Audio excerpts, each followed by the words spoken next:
Bonjour tout le monde, bienvenue à cette causerie Lumière sur les auteurs de l'École branchée. Ce midi, je reçois des auteurs de notre numéro du printemps, Enseigner pour un avenir durable. Ce numéro-là qui est sorti, qui est disponible déjà depuis quelques semaines en ligne et en papier. Il y en a peut-être qui ne l'ont pas reçu encore en papier, mais ça s'en vient, découragez-vous pas. Numéro là, qui porte sur l'enseignement du développement durable dans les salles de classe. On sait là, que les 17 objectifs de développement durable, c'est vraiment un sujet là, de plus en plus discuté. Donc, on voulait voir là, avec des praticiens vraiment comment ça pouvait s'intégrer à l'école de différentes façons. Puis avec les 17 objectifs, ça amène une panoplie de possibilités et justement d'intégration différentes dans différentes matières, différents contextes. Puis c'est ce qu'on va voir justement ce midi avec nos invités. Tout au long, on a 3 invités avec nous ce midi. Puis tout au long, là, si vous avez des interrogations, des questions que vous voulez partager, n'hésitez pas à intervenir en direct. On est là vraiment pour discuter. Avant d'aller plus loin, je prends un petit moment pour vous rappeler que l'École branchée, c'est une revue professionnelle qui est publiée 3 fois par année, disponible en papier et en numérique, en français et en anglais. Nos thématiques, justement, là, le développement durable. À la rentrée prochaine, en septembre, on va traiter de bien-être à l'école et de bien-être numérique et de bonheur à l'école. Donc, un autre sujet qui risque d'être fort intéressant. Puis, dans l'intervalle, vous pouvez aussi, pour ceux qui lisent le magazine, vous pouvez vous procurer un badge chez notre partenaire Cadre 21. Puis, si vous n'en avez pas assez du magazine, vous pouvez toujours vous inscrire à notre hebdo. Donc, à chaque semaine, vous recevez des nouvelles de tout ce qui est publié là, sur notre fil de nouvelles à l'École branchée de façon quotidienne. Donc, je dirais qu'on est un quotidien d'information en éducation. Toujours information tournée positive vers des pratiques engageantes et actuelles pour les jeunes. Puis, à l'École branchée, on n'est pas seulement un média, on offre aussi de la formation dans les écoles. Donc, sur mesure, si vous voulez nous contacter à ce sujet-là. Puis aussi, on a une programmation de Créacan Découvertes, qui sont des courtes formations sur l'heure du midi sur des sujets variés. Il en reste quelques-uns là, avant la fin de l'année. Donc, vous pouvez aller sur notre site web pour vous informer de ça.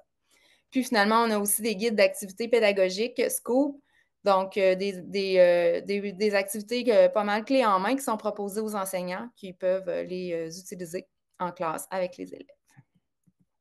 Donc, sans plus tarder, je vous présente nos 3 invités de ce midi. Donc, on a la chance d'avoir avec nous 2 auteurs qui ont écrit dans notre magazine. Donc, Michel Arsenault, qui est enseignant d'histoire et d'espagnol. C'est un long titre. Enseignant d'histoire et d'espagnol à l'école secondaire Saint-Jean-Eudes à Québec, qui a rédigé un article qui s'intitule Un pont entre les générations pour un avenir meilleur. Donc, dans lequel il présente le Forum Québec, paix, sécurité et prospérité. On va en apprendre un petit peu plus dans les prochaines minutes. Ensuite, on a avec nous Mira Auvergnat-Ringuette, qui est enseignante au primaire à l'externat Saint-Jean-Bermance à Québec également. Qui a rédigé l'article Un jardin de classe pour un avenir plus durable. Et finalement, on a un invité spécial qui est Charles-Antoine Bachand, professeur en fondement de l'éducation à l'Université du Québec en Outaouais. Donc, qui va nous proposer, qui a une proposition en fait à faire concernant le cadre de référence de la compétence, le référentiel de la compétence enseignante. Je n'ai jamais l'ordre des mots dans ce titre. Donc, on va en entendre plus avec Charles-Antoine. Puis il y a eu un article de publié à ce sujet-là dans notre fil de nouvelles. Je pourrais vous partager là, le lien tout au long de la discussion quand on va être rendu là. Donc, on va y aller dans l'ordre. Donc, on va commencer avec Michel. Bienvenue, puis merci d'être avec nous ce midi. Donc, je vais t'inviter en... Peut-être, là, on va prendre 10 minutes, peut-être, là, par personne. On va voir là, comment ça va aller. Puis, peut-être nous présenter un petit peu ton article, c'était quoi le contenu, puis on va en discuter ensemble par la suite. Alors, bonjour à tous. Ça me fait bien plaisir d'être avec vous pour partager plusieurs informations importantes concernant le forum Québec PSP, Paix, Sécurité, Prospérité. Peut-être que dans l'article, il était écrit 2024-25, mais vous avez compris qu'il se poursuit en 2025-26 et que, en fait, l'événement principal devrait se dérouler à l'automne 2025. Donc, je vous propose de vous faire un bref résumé de ce qui est attendu pour la prochaine année scolaire 2025-26. Et puis, par la suite, brièvement, ben, je vous dirai les raisons pour lesquelles j'ai fait le choix, il y a 2 ans, de collaborer comme enseignant à ce projet-là. Et par la suite, je vous mentionnerai les principales réalisations qui ont été effectuées au cours des 2 dernières années. Et je terminerai par parler de perspectives d'avenir, de pérennité pour le projet, là, pour le futur. Donc, vous avez compris, un forum, dans le cas de la prochaine édition du forum Québec PSP, Paix, Sécurité, Prospérité 2025, on a un gros événement qui se prépare à Québec. Dans les quartiers de la réserve navale, le 25 novembre 2025, toute la journée. On a comme objectif de réunir à peu près 200 personnes, peut-être 150 élèves du secondaire, le matin et l'après-midi.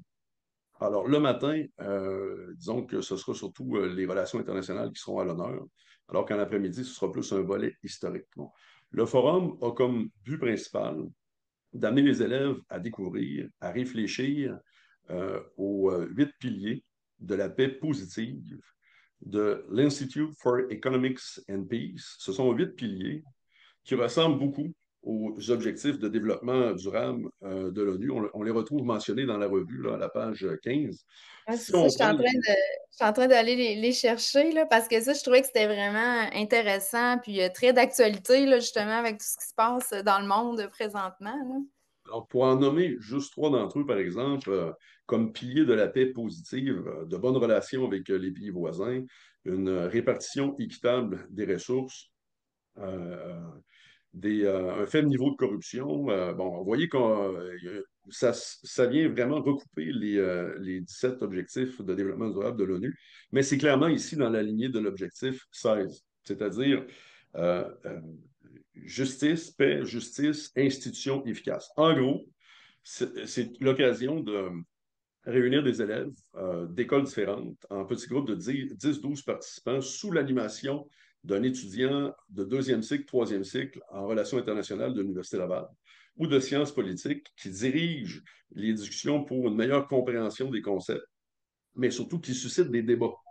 Parce que c'est important que les élèves puissent faire une recherche préalable d'informations de l'actualité récente, ou peut-être un peu moins récente, là, des 10 dernières années, pour être capable de dire par rapport à tel pilier de la paix positive, bien le Canada, OK, il se classe à tel niveau. Mais pourquoi? On a des tableaux, le Global Peace Index qui mentionne la position du Canada par rapport à chacun des piliers, mais au fond, comment on peut l'expliquer? Donc là, c'est l'occasion pour les élèves de faire une recherche préalable d'information et puis de débattre. Hein. Quel est le niveau, le bilan du Canada par rapport à chacun des piliers? Alors, évidemment, les groupes de discussion traitent d'un ou 2 piliers de la paix positive en particulier. Pourquoi la paix positive? Pourquoi la paix durable? Parce qu'il existe ce qu'on appelle la paix négative. La paix négative, c'est simplement l'absence de guerre. Donc, comment construire une paix durable? C'est une réflexion qui ne remonte pas ailleurs, vous avez compris. Même, je suis resté très surpris en lisant une revue d'histoire il n'y a pas si longtemps. En 1914, je crois que c'est l'Association internationale des femmes qui se réunissait et qui abordait, avec peut-être une terminologie différente, les mêmes piliers de la paix positive. Donc, ça fait longtemps qu'on en parle. Donc, le matin, le 25 novembre, à la réserve navale, il va y avoir des forums de discussion sur ces thématiques. Et en après-midi, là, c'est davantage l'autre volet du forum, c'est-à-dire exercer notre devoir de mémoire envers les artisans de la paix du passé et actuel. Là, l'occasion est belle pour souligner le 250e anniversaire du siège de Québec par les rebelles américains. C'est un événement dont on parle très peu, qui, en fait, qui revient très rarement dans l'enseignement d'histoire, mais en 1775-76, la population de la région de Québec, la population de la région de Montréal, ont eu à faire des choix difficiles parce que leur sécurité, leur paix était menacée. Alors, comment ils ont réagi? Ça, c'est plus le volet historique et commémoration. Mais il va y avoir une visite terrain en après-midi des lieux du siège de Québec. Donc, une visite terrain et avec un questionnaire, vous avez compris, interactif, Donc, ce sera l'occasion de concevoir un questionnaire quizzes pour les élèves qui puissent avoir une rétroaction immédiate pendant la visite terrain avec des guides certifiés. Ça, c'est pour l'événement du 25 novembre. Mais déjà le 21 septembre, c'est l'occasion de souligner la Journée internationale de la paix de l'ONU. Donc, conférencier qui viendra probablement à l'école pour faire découvrir certains aspects de son travail à nos élèves. Le 11 novembre, on a un conférencier, c'est sûr, qui vient parler du jour du souvenir, de la participation des gens de la région de Québec aux deux grands conflits mondiaux. En décembre, probablement qu'on aura un conférencier qui intervient qui travaille en fait pour le Comité international de la Croix-Rouge. Parallèlement à tout ça, il y a un concours de rédaction internationale d'essai ou de production de vidéos qui est lancé et dont la conclusion se fait normalement au mois de février-mars. Et puis, vous avez aussi un concours de lecture organisé, un concours de lecture autour de la thématique de 1775-76. Donc, Et pourquoi donc, j'ai décidé. excuse-moi, mais je t'arrête, mais c'est vraiment complet, là. C'est vraiment pas juste un projet qui se déroule à un moment, là. C'est vraiment tout au long de l'année que les Martine, élèves sont votre impliqués. réaction m'amène à aborder tout de suite mon point 3, puis je Ah, reviendrai à mon point 2 c'est bon! après. Ce qui est bien, c'est que ce projet-là a permis, pour notre école, mais d'autres écoles participantes aussi, notre école à Saint-Jean-Eudes, mais comme vous le verrez, il y a d'autres écoles participantes et on souhaite surtout que pour l'automne 2025, qu'il y ait encore plus d'écoles privées, publiques de la région de Québec qui se joignent à nous pour le projet. C'est un peu la raison pour laquelle je suis là aujourd'hui. Et puis, je voudrais, ça permet de créer vraiment un tronc commun, une synergie vraiment pour toute l'année. C'est l'occasion de faire venir des conférenciers qui ont beaucoup de choses à dire intéressantes sur la paix durable, sur l'implication de citoyens canadiens partout dans le monde pour venir en aide à des gens qui sont démunis, mais aussi c'est une occasion de proposer des défis intéressants. Donc là, j'aborde tout de suite la question des principales réalisations. En septembre l'an dernier, il y a un certain monsieur Fournier, François Fournier, qui a travaillé pour 18 ans pendant 18 ans, pardon, pour l'ONU à Haïti, comme travailleur humanitaire. Alors, il vient partager son expérience avec des élèves de secondaire 3, 4, 5. Le 11 novembre, conférencier, le colonel à la retraite Marc Grondin, qui parle de l'implication des Canadiens dans les deux conflits mondiaux, de la fierté qu'on peut avoir par rapport au sacrifice de plusieurs Canadiens. J'ai un ancien élève, Jean-René Beauchemin, pardon. Il est maintenant âgé de 30 quelques années. Il est chef terrain pour le Comité international de la Croix-Rouge. Il a été au Cameroun. Il est maintenant à Haïti avec tout ce qui se passe à Port-au-Prince. Alors, il y en a long à dire, mais ces conférenciers-là, quand ils nous rendent visite, c'est des sources d'inspiration, pas juste des sources d'information.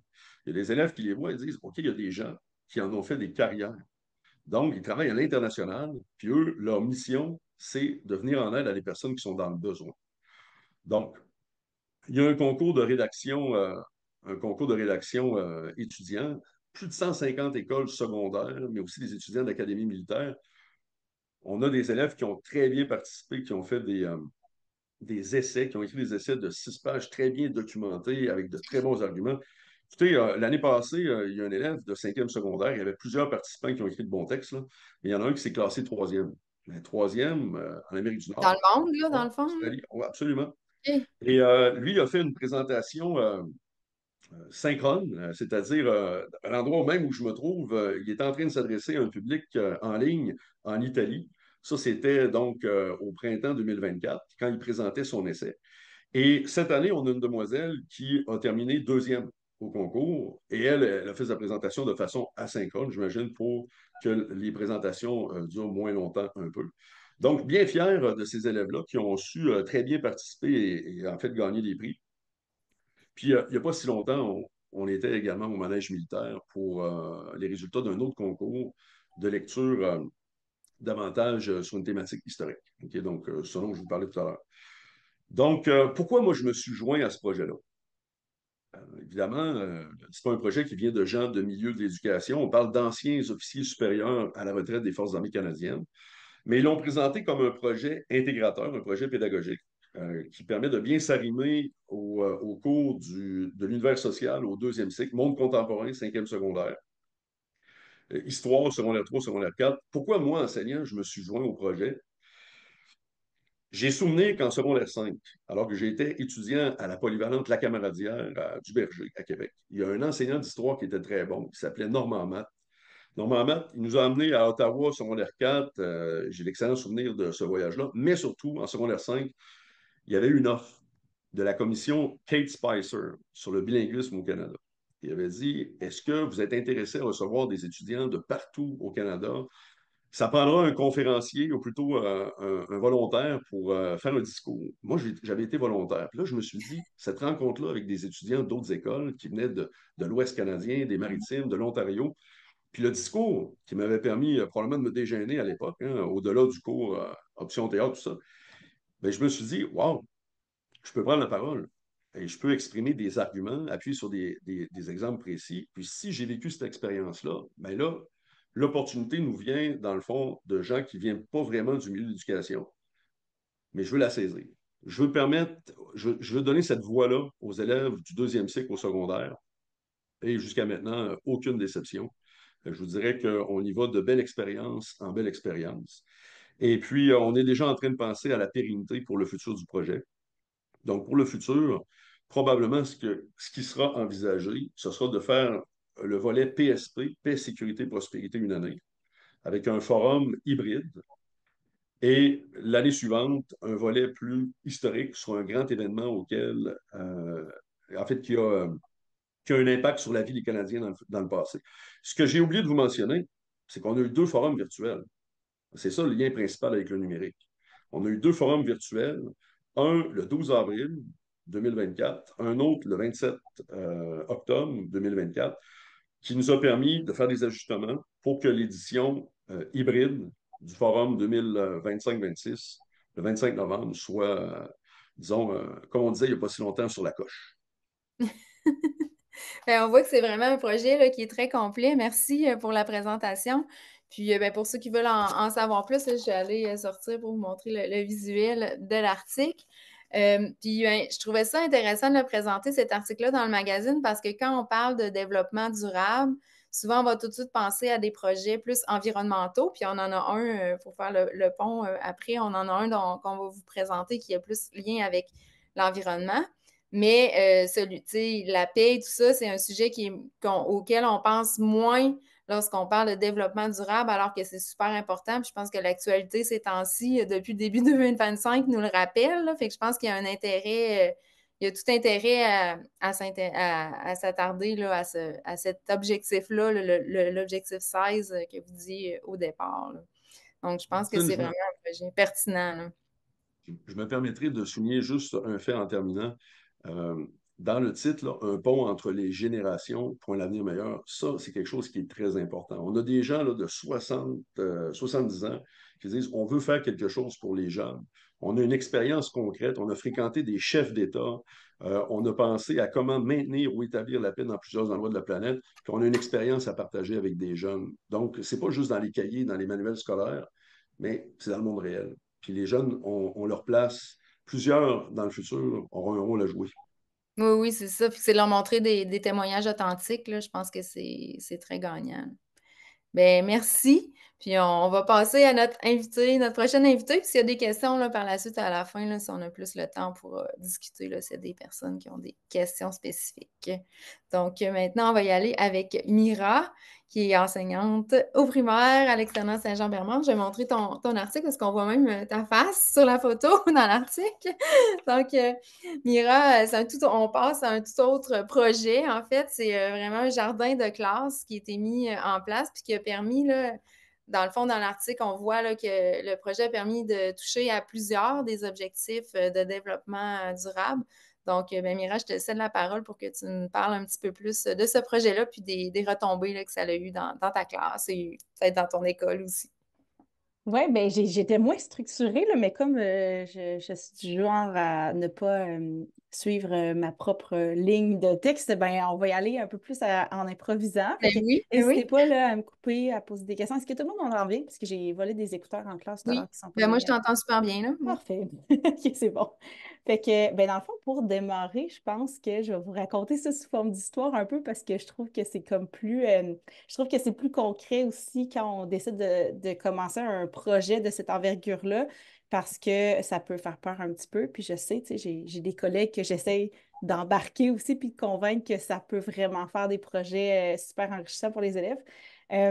Puis c'est drôle parce qu'on est rendu maintenant avec 2 serres dans l'école, donc c'est quand même, c'est ça, c'est du jus, mais c'est absolument fou qu'est-ce qu'on peut retirer avec nos élèves de tout ce qu'on peut faire avec une serre. Donc, il y a, ça fait 2 ans, ça fait pas si longtemps que ça. Euh, Jacques Coul, pour ceux qui ne le connaissent pas, tout le monde connaît Jacques Coul, hein? C'est presque impossible. Bref, Jacques travaillait un petit peu pour l'équipe de Viréo, me fait un petit pitch de vente, là. On est rendu au mois de mai sur l'équipe de Viréo, puis qu'est-ce que c'est. Puis Viréo, il faut savoir que là, ben, malheureusement, c'est très triste, là, mais avec ce qui se passe aux États-Unis, ils sont un petit peu en difficulté ces temps-ci, mais on ose croire qu'ils vont pouvoir remonter la pente là, économique. Viréo, en fait, c'est une entreprise qui accompagne les écoles qui veulent Exactement, mais c'est eux aussi que la serre, ça vient de chez eux. Mais appliquer. mis à part ça, on peut très bien faire le projet avec un autre type de serre. Sauf que, donc, Jacques Coul me convainc que c'est une bonne affaire, puis que j'aimerais ça, puis tout le kit. Fait que j'appelle ma directrice 5 minutes après avoir raccroché avec Jacques, puis je lui fais mon pitch de vente aussi. Puis elle nous dit, écoute, ça fait vraiment partie des objectifs qu'on s'est fixés comme école de toute façon. Alors, let's go, Charles, donne-moi le numéro de téléphone. Fait que je suis en dedans de 1 heure et demie. C'était Tout réglé. ça était comme, OK, ben, on embarque là-dedans l'année prochaine, il faut que je commence à m'assurer des projets. Fait que c'est sûr qu'on s'est lancé là-dedans avec une autre de mes collègues qui faisait partie d'un comité vert à l'école parce qu'on cherche toujours à s'améliorer. Là, on vient de faire rentrer les bacs à compost. On est bien contents aussi. Donc, on commence à essayer de comprendre c'est quoi ça, une serre hydroponique, parce que moi, j'en avais jamais fait. Et personnellement, les plantes dans ma classe ont une durée de vie parfois limitée. Je m'en viens vraiment meilleure avec le temps, mais pas quelque chose qui me vient naturellement, mais ça me fait du bien. J'aime ça, pouvoir montrer ça aux enfants. Je trouve que c'est ultra important. C'est quelque chose qui, avec des générations, sans vouloir faire de généralisation, ça s'est perdu dans les acquis beaucoup des Mhm. élèves, de savoir, tu sais, ça vient d'où, ça, cette nourriture-là, puis comment on fait pousser des choses, tu sais, un jour au C'est pas tout magasin, le monde c'est pas tout le monde qui a un jardin là, c'est dans pas tout sa le monde qui a un cour. jardin, c'est pas tout le monde qui a cet intérêt-là, c'est correct aussi. Mais tu sais, je viens d'une famille, pour dire des agriculteurs, mais je viens d'une famille de gens de racines, puis de pousseurs de plantes, puis ma mère, elle mange qui a fait pousser uniquement, pratiquement. Fait que je me sentais comme mal. Il y avait une partie de moi qui était comme, mon Dieu, on dirait que je viens pas faire honneur à mon héritage. Fait que je me suis dit, je me lance le défi. Donc, cette sœur-là est arrivée à l'école l'année d'après, puis on commence à explorer ce qu'on peut faire avec ça un petit peu. Puis dans l'article, ben, j'en parle également. Écoute, on a commencé à la base, puis je pense que c'est important pour les profs de comprendre aussi qu'ils ne sont pas obligés d'être compliqués. Comme premier Mhm. projet, on a fait pousser de la salade. De la salade, ça pousse bien, c'est pas C'est compliqué, facile. c'est facile, t'es pas supposé avoir de problème avec ça. Fait que, tu sais, il y avait tout l'aspect comprendre comment la salle fonctionne, mais on est allé à petits pas. Tu sais, on n'a pas commencé à faire des comités pour faire fonctionner la salle, pour avoir des sixièmes qui nous aident.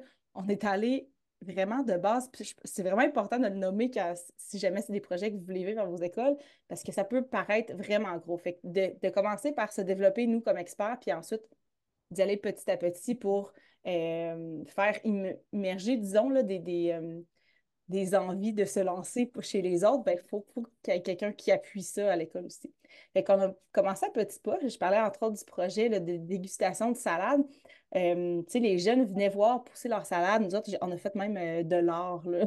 On est venu dessiner là, les plans là, pour voir comment ça évoluait. Puis, éventuellement, ben, on a fait notre école. On a emmené nos groupes, dans le fond. Moi, j'ai un groupe de quatrième, ma collègue un groupe de deuxième. Fait que c'est des groupes de parrainage qu'on appelle chez nous. Donc, c'est de pouvoir vivre ça ensemble. Et puis, ben, on a fait une dégustation de salade, tout simplement.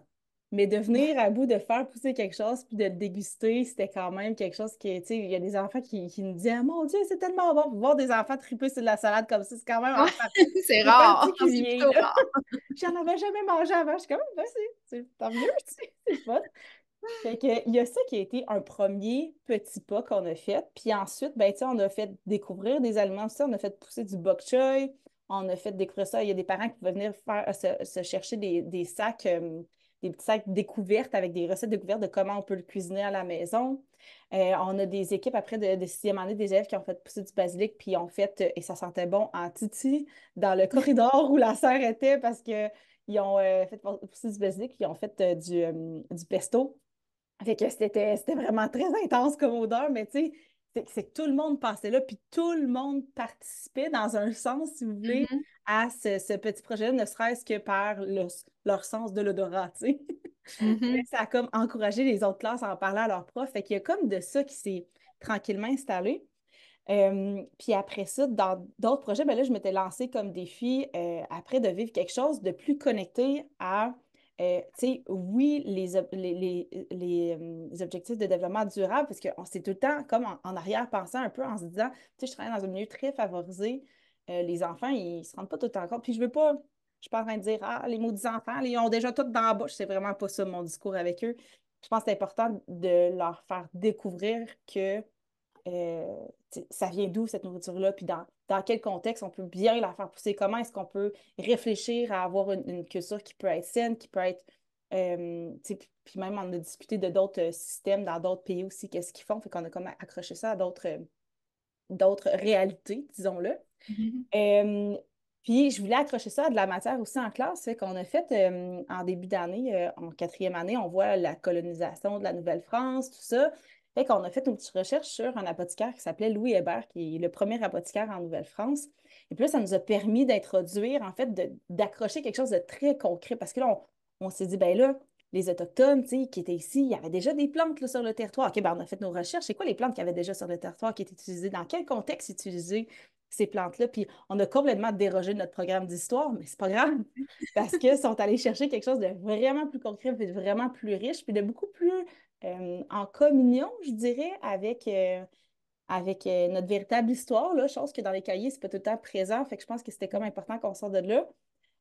Puis après, ben, toute la recherche autour de l'Weber, mais puis ce qui est malade, c'est qu'à travers tout ça, j'ai découvert une maman qui m'a écrit qui a dit, hey, en passant, comment il s'appelle déjà, je vais oublier le nom. Tel ancêtre, c'est genre un ancien cousin là, qui date de cette époque-là. J'étais là, ben voyons donc, ça se peut pas, tu sais, comment que.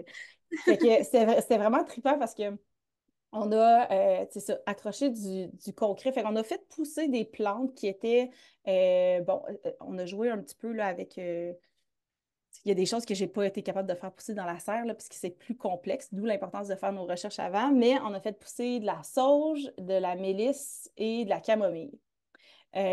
Puis, c'était vraiment super intéressant de voir, de faire nos recherches derrière aussi, de voir qu'est-ce que ces plantes-là, comment ces plantes-là étaient utilisées, qu'est-ce qu'on pourrait faire avec. Puis, les enfants, on a réfléchi, bon, qu'est-ce qu'on fait finalement avec ça? Donc, après ça, ben, là, c'est sûr que j'étais plus à l'aise. Fait que tout ce qui était le fonctionnement de la serre, la mesure du pH dans la serre, qu'est-ce qu'on donne comme nutriments, qu'est-ce qui se passe, pourquoi que mes plantes sont en train de devenir brunes. Hey, il y a des journées, les élèves ont Il y a capoté, on est vraiment. rentrés, puis comment ça qu'ils sont de même? Et là, c'était le cœur du problème de la journée, là, puis tu sais, qu'ils prennent conscience qu'on s'inquiète à ce point-là. Crime, comment ça, ma plante, elle va pas bien, là? Qu'est-ce qu'on fait, là? Fait que là, appelle Véro, hey, rejoint des parents qui sont comme plus parce que moi, je push dans les plantes, je vous l'ai dit tout à l'heure, là, tu sais, c'est pas ma tasse de thé, pantoute. C'est comme bien des profs, probablement, qui se disent, ah, mais moi, j'aime pas ça, je suis pas bonne là-dedans, alors je le ferai pas. Mais c'est pas grave parce que ça fait en sorte que, ben, un enfant qui se sent démuni constate que même quand tu sais pas exactement ce que tu t'en vas, tu peux chercher des ressources. Faut que tu sois C'est ça, débrouillard, puis let's go, là. tu t'entoures Tu de personnes t'entoures, qui puis vont bon, t'aider, qui fait vont que tu te poses des t'accompagner. questions, puis c'est OK, qu'est-ce qu'on fait avec ça? Fait que c'était vraiment une belle problématique. On a pris un guess. J'ai pas tout à enlever les plants comme il m'avait été suggéré. Puis j'étais comme non, je peux pas croire que je vais tout scraper ma récolte parce que peut-être que c'est des champignons. Finalement, c'était pas des champignons. J'avais trop mis d'eau. C'était mal irrigué. Fait que finalement, on fait pousser ces plants-là, puis à travers toute notre recherche sur Louis Hébert, puis les apothicaires, puis toute l'histoire de la Nouvelle-France, de la colonisation, puis comment est-ce que ça a été difficile au début parce qu'il fallait qu'on cherche le type de plante qui poussait sur ce territoire-là. Mhm. Fait que, tu sais, ça a été ultra concret pour eux autres. On en est venu à faire de la tisane. Fait que Mme Mira, elle a fait sécher une méchante quantité de plantes dans son four à la maison parce qu'on n'a pas de four à l'école. Fait que, mais c'est pas grave. Puis aussi, la quantité versus ce que ça donne quand c'est sec, c'est bien Ah impressionnant, oui, là. c'est pas la même Je m'en veux chose. encore aujourd'hui de ne pas avoir calculé le volume en maths là, avec eux autres. Mais bon, volume, on touche pas ça en quatrième année, mais c'est pas grave. Ça aurait pu être très intéressant ou d'aller faire des fractions avec ça, prochaine fois. Fait qu'on fait sécher ça, puis après, ben, dans notre mois de décembre, on était rendu en décembre, on avait fait une thématique Harry Potter. Fait qu'on a versé du côté plus fantastique, puis on a fait des tisanes de mandragore. Ah oui, j'ai des hochements de tête, yes! On a fait des tisanes, puis on a fait en œuvre d'art des mandragores, puis j'avais acheté des petits sachets. Fait qu'on a fait les petits sachets à la main, tout le monde, tu sais, version entrepreneuriale. Ben, crime, on s'occupe de la bouffe du début à la fin. Fait que, tu sais, c'est pour ça qu'on avait des. Plus, je suis même pas en train de vous parler des objectifs de développement durable. Là, c'est à vous d'allumer. Faire Mais, les liens. On fait les fait que, liens. tu sais, on est allé vraiment du zéro, de A à Z là, dans le projet. Ils ont tout fait. Puis après ça, ben, on l'a dégusté, cette tisane-là. C'était le cadeau de Noël avec lequel ils sont retournés à la maison pendant le temps des fêtes. Puis, il fallait mettre du miel parce que c'est quand même fort, mais c'était quand même super bon. Puis, à travers tout L'expérience. ça, ben, tu sais, on est allé raccrocher à la fin. J'ai quand même fait un retour avec eux sur, tu sais, constater qu'il y a différents types d'agriculture qui peuvent être positifs et qui peuvent aider. Tu sais, puis c'est drôle parce qu'on faisait un parallèle. J'ai des enfants à un moment donné qui ont dit Hey, il y a des fraises du Québec en hiver au magasin à ça. Je dis, oh, mais t'as bien raison. Puis il n'y en avait pas il y a une couple d'années des fraises du Québec chez Métro. Là. Et je suis comme, mais vous voyez, il y a de quoi là-dedans qui peut être intéressant. Puis imagine dans des pays où ils ont peut-être moins accès à des terres fertiles, par exemple. Il y a des endroits que c'est moins possible. Ben, tu sais, l'hydroponie, ça peut être super intéressant comme alternative. Ça se voit partout. Puis, ben, ils découvrent notre type d'agriculture aussi, ce qui est vraiment super le fun. Puis au niveau de découverte de différents types d'aliments, écoute, moi, la sauge, je n'avais jamais fait pousser ça, là. La camomille non plus, d'ailleurs. Puis il a fallu que je cherche, puis que finalement, je découvre que la camomille, il faut que tu prennes juste les fleurs de camomille pour faire de la tisane. Mais tu sais, tout ça, ça a été de la recherche, puis de la découverte, puis de dire, crime, je vais à fond avec ce que j'ai devant moi. Fait que c'était Un vraiment beau projet. extraordinaire. Un C'était beau projet. vraiment, vraiment le fun, bien Puis là, trippant. dans le fond, là, ce que je comprends, c'est que la serre est encore là, puis là, il y en a une deuxième qui s'est Là, dans le ajoutée. fond, on avait déjà une deuxième serre, fait qu'il y a d'autres projets qui se sont faits pendant l'année. On avait poussé quoi? Qu'est-ce qu'on a fait pousser cette année? Des tomates. Tu sais, moi, j'avais décidé de la mettre dans ma classe pour que les enfants y aient accès souvent parce que pendant les récréations, j'avais de la misère. Fait que des fois, tu sais, la serre, elle est sur roulette, elle se déplace super facilement. Puis là, ben, l'année prochaine, il y a déjà, tu sais, d'autres classes. On réserve un peu, voir qu'est-ce qu'on va faire avec ça, puis découvrir ce qui est possible aussi, puis essayer d'accrocher au programme de sciences, évidemment, de faire des parallèles quand même avec ce qu'on a à voir dans nos classes. Mais je trouvais que c'était pour les enfants, c'est un des projets qui les a vraiment le plus engagés, puis qui ont trouvé vraiment concret. Puis, tu sais, puis jusqu'à l'étape de laver la serre, là, Mhm. qu'il a fallu qu'on À frotte la pendant fin. 3 heures sur mes heures de classe parce que ça colle. Tu sais, c'est pas parce que c'est de l'eau que tout s'en va puis que tout est propre après. Fait que, tu sais, tout ce qui est. On dirait que, tu sais, souvent, ils ne constatent pas ces petits moments-là qui demandent des efforts puis qui demandent euh, que justement, mais t'es pas, tu veux le faire pousser puis tu vas avoir accès à ça. Ben, entre les deux, il y a tout un chemin, là. Fait que je trouvais ça le fun pour eux de découvrir ça. Puis c'est ça, il y a pas. C'est pas tout le temps facile de vivre des projets comme ça avec nos élèves, considérant qu'on n'a pas nécessairement tout le matériel ou tout le. Tu sais, je vais pas, je sais pas, là, comme exemple, tu sais, en histoire, ben, c'est pas tout le temps concret dans leur tête, là. Raconter Non, mais qu'est-ce qui c'est s'est ça, passé là en encore, ça 545, là. ça devient des apprentissages authentiques, encore une fois, là. Ben, ça met vraiment quelque chose de plus clair dans leur tête, je pense qu'ils sont capables de faire plus de liens, en effet. Le fait que, je sais pas si c'était clair, mon affaire, là, comme Oui, oui, j'étais c'est moins très clair. organisée dans mon discours, mais C'est très voilà. clair.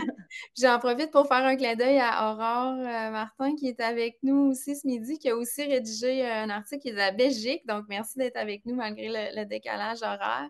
Puis, dans le fond, mais je pense que c'est un projet aussi, dans son école, c'est vraiment plus un projet d'aquaponie. Mais donc, il y a des plantes, mais il y a aussi des poissons qui poussent, qui grandissent dans l'eau. Donc, c'est aussi, c'est un peu dans la même lignée, là. Oui. Je sais pas si tu veux dire que, dis juste en 2-3 minutes, là, parce qu'on a aussi Charles qu'on veut entendre ce midi, mais merci d'être là, Aurore. Là, je te prends un petit peu par surprise, peut-être. Il n'y a pas de problème. Vous m'entendez bien? Oui, oui, oui, Oui. tout à fait. Donc, on reste dans la même idée que l'hydroponie, à la différence qu'en effet, il y a de grands bacs de poissons, de grands bacs d'eau de 500 litres, dans lesquels on a placé d'une part des perches et d'autre part des gros poissons rouges.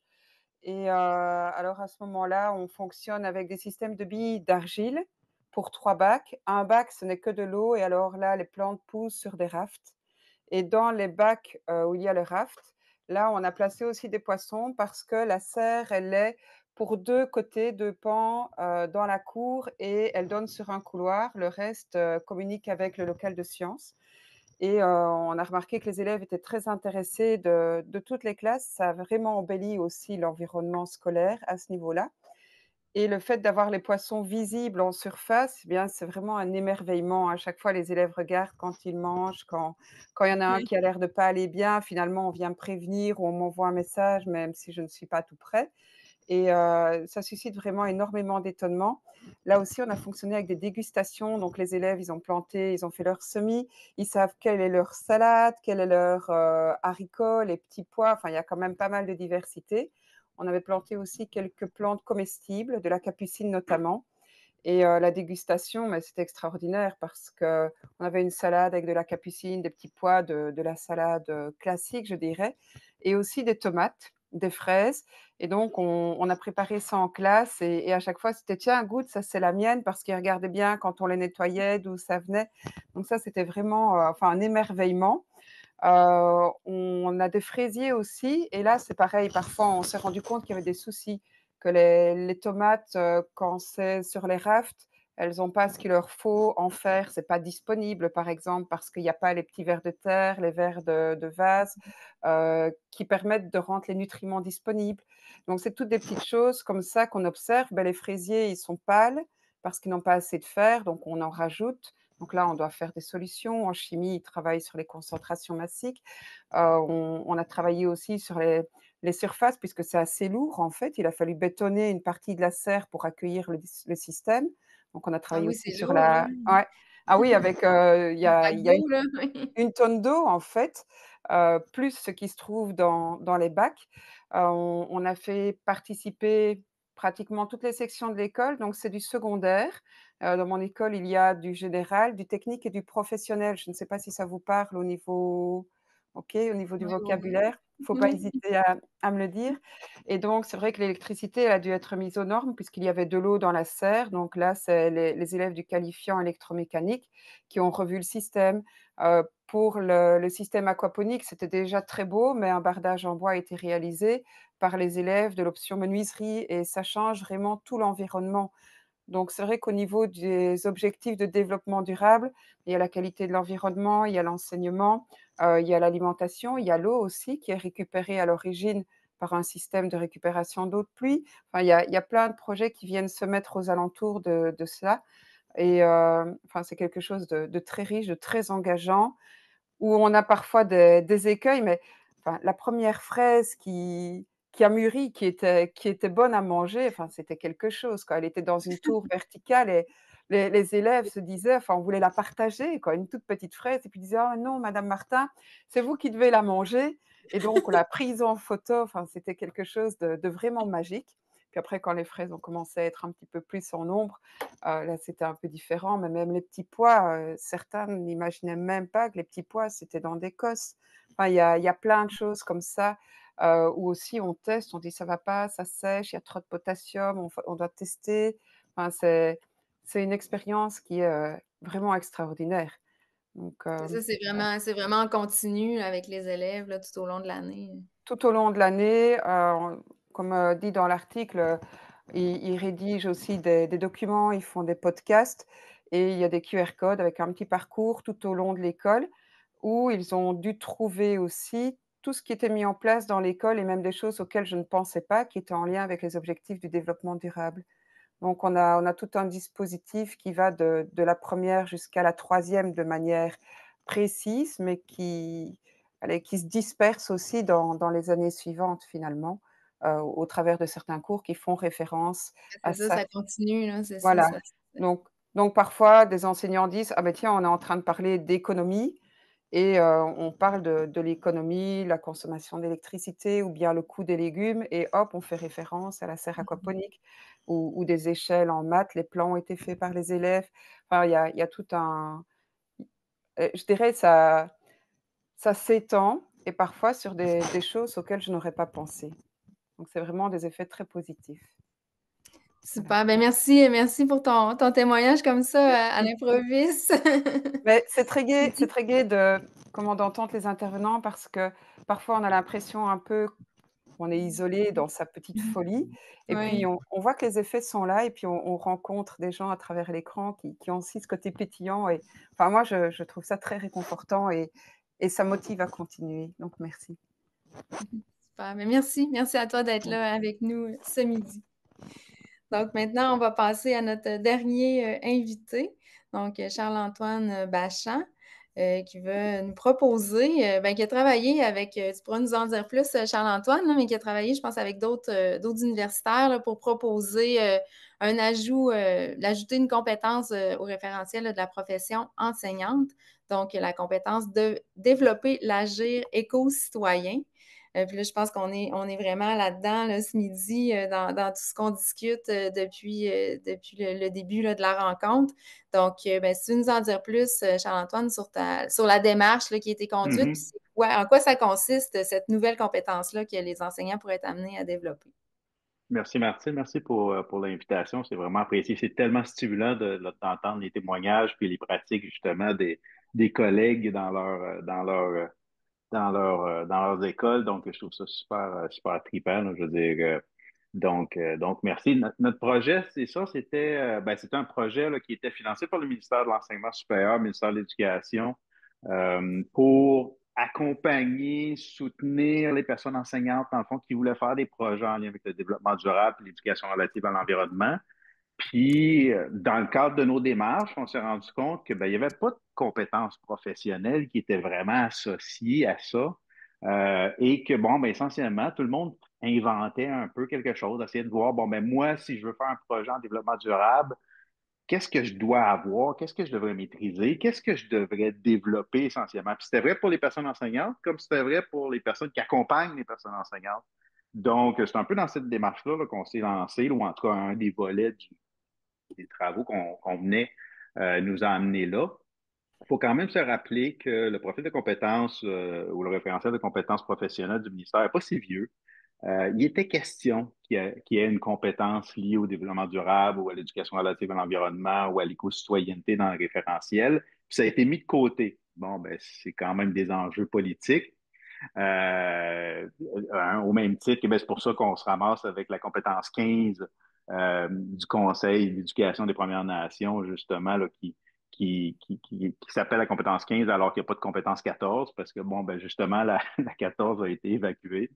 Donc voilà, fait que nous, on s'est dit, on va repartir de ces travaux-là. C'était le Centraire qui avait fait une proposition de compétences liées à l'éducation relative à l'environnement. Fait qu'on a pris ça, on s'est inspiré des travaux les plus récents, on s'est inspiré aussi des pratiques. Fait que c'était des collègues de 5 universités du réseau des UQ qui étaient ensemble, puis qui a fait cette proposition-là. Puis l'idée, c'était de proposer quelque chose à nos collègues, autant enseignants que formateurs, formatrices d'enseignants, conseillers pédagogiques, direction, etc., qui serait assez similaire à ce qui existe justement là, du côté du référentiel de compétences. C'est pour ça que quand vous allez regarder la compétence, dans le fond, ça prend une double page, au même titre que le référentiel, avec les visées, avec les dimensions, avec ce qu'on retrouve autour de ça. Fait que notre proposition, c'est un peu ça, c'est de dire, si on voulait développer chez les personnes enseignantes, dans le fond, les habiletés liées à l'éducation relative à l'environnement, au développement durable, qu'est-ce qu'on devrait développer?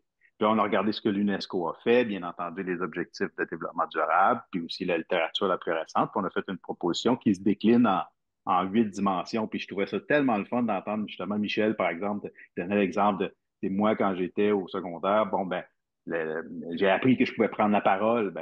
Justement, ce volet-là lié à la citoyenneté environnementale ou à l'éco-citoyenneté, c'est quelque chose qu'il ne faut pas négliger, qu'il faut vraiment mettre de l'avant. Puis ça apparaît dans les nouveaux programmes de CCQ, ça apparaît dans plusieurs programmes dans le PFEQ.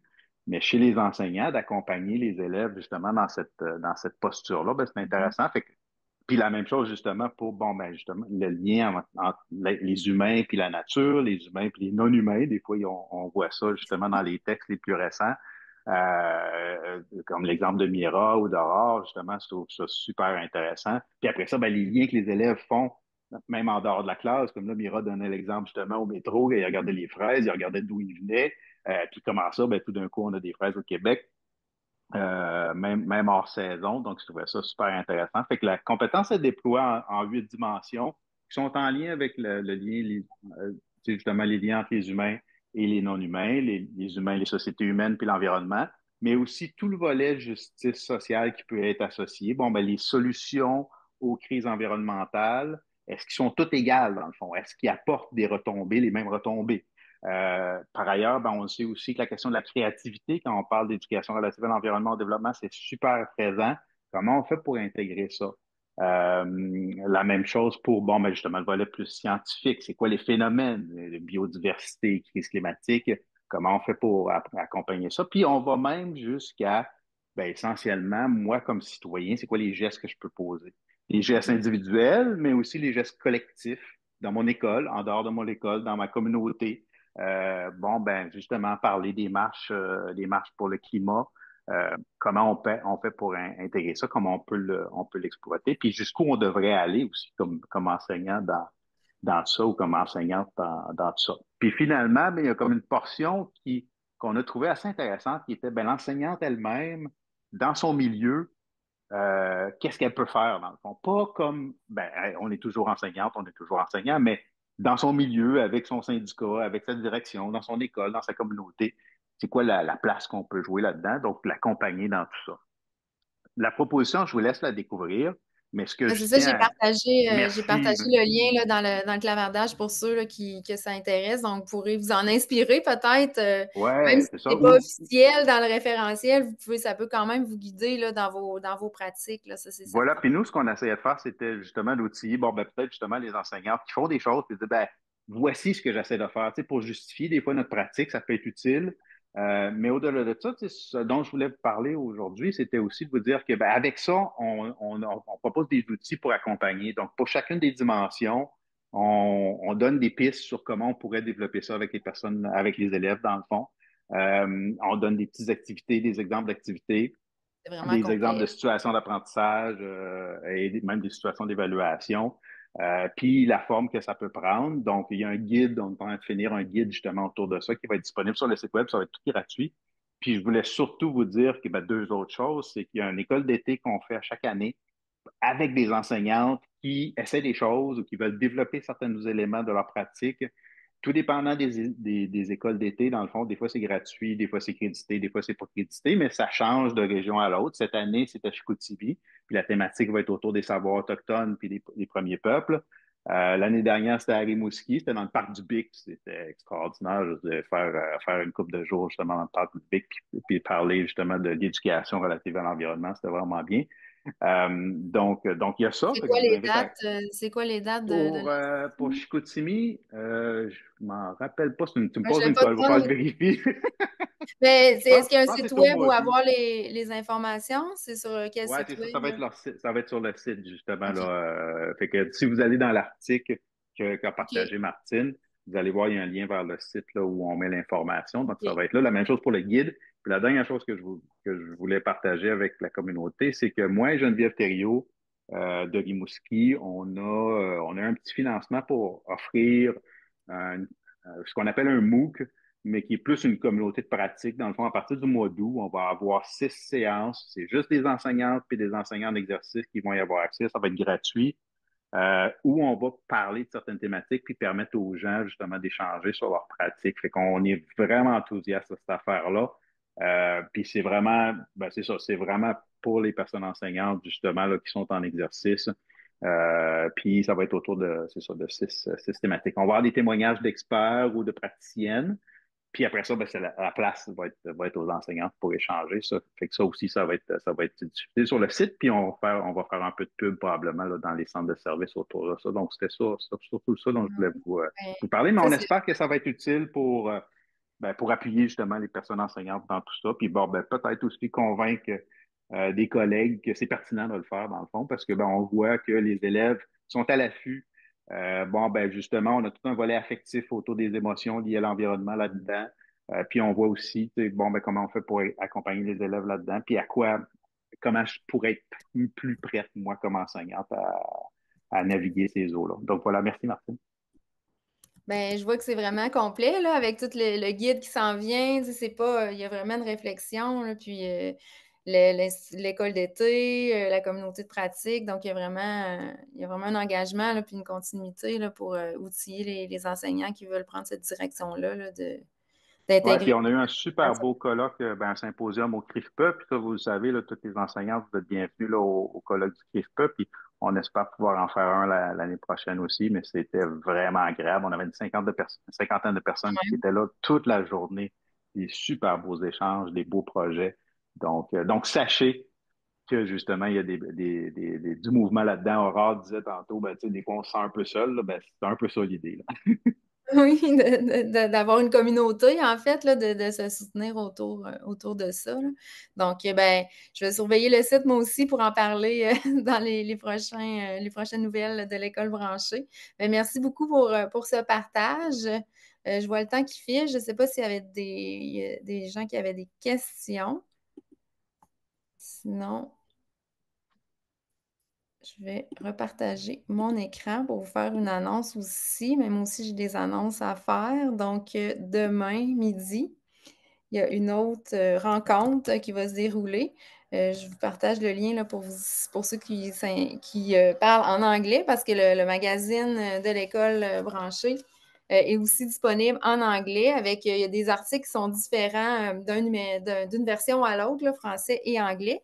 Puis justement, demain midi, on a un peu le même genre de rencontre qu'on fait ce midi, mais en anglais avec ma collègue Nicole Arsenault qui est là, qui va diriger la discussion avec une auteure de l'Alberta qui va venir nous partager un projet là, qu'elle a fait avec ses élèves sur...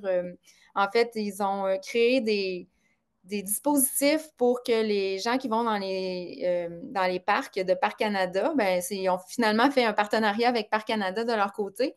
Donc, des dispositifs pour installer des petits sacs poubelles de façon temporaire, puis après repartir avec ces déchets quand on va dans les parcs. Donc, ils ont vraiment conçu puis fait une campagne de promotion pour que les citoyens là, de leur municipalité en Alberta puissent utiliser les dispositifs parce que dans les parcs, ben, il n'y a pas de poubelles qui sont mises dans les parcs parce que ça peut attirer les animaux. Là. Donc, on dit aux gens de repartir avec vos déchets, mais là, c'est de créer un incitatif à installer votre sac poubelle, ramasser vos déchets et repartir avec après votre visite. Donc, ça va être avec des petits, là, c'est quand même des jeunes assez du primaire là, qui ont réalisé ce projet-là. Donc, ça va être présenté demain midi dans une discussion avec Nicole qui va mener tout ça, je suis sûre, très bien. Donc, l'invitation est lancée pour ceux que ça intéresse. Puis, ben, sur ce, je vous souhaite une excellente fin de journée. Puis, merci Mira, merci Michel, merci Aurore, merci Charles-Antoine d'avoir été là ce midi avec nous. Puis, ben, au plaisir de collaborer à nouveau avec vous pour d'autres numéros. Puis, pour ce qui est des causeries avec les auteurs de l'école branchée, ben, on se donne un rendez-vous cet automne. Donc, probablement en quelque part au mois d'octobre pour discuter de bonheur à l'école et de bien-être numérique. Donc, ça promet d'être une autre discussion intéressante. Merci beaucoup et bonne fin de journée.